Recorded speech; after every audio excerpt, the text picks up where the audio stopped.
When creating new scriptable objects, you can specify a name, prefix, and suffix for that object.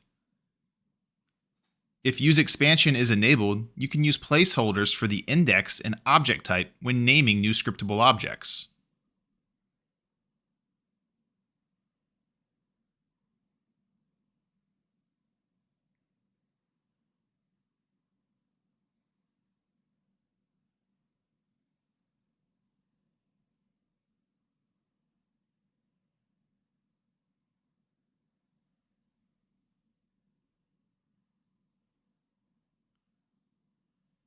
Using expansion, you can get creative in how to name newly created objects.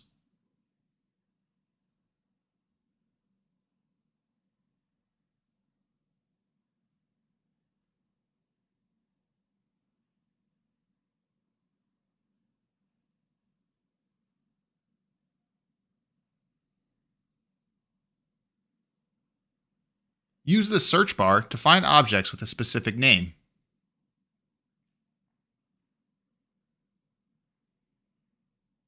Enabling case-sensitive searches will hide objects that do not match the letter casing. Enabling starts with will hide objects that do not start with your search string.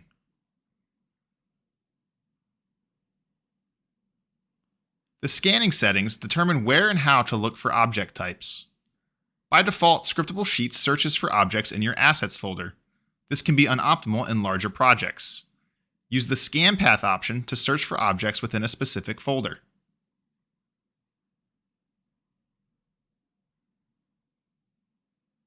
When working with scriptable objects, you can use the Assembly Scan option to find scriptable object types that do not have any instances yet.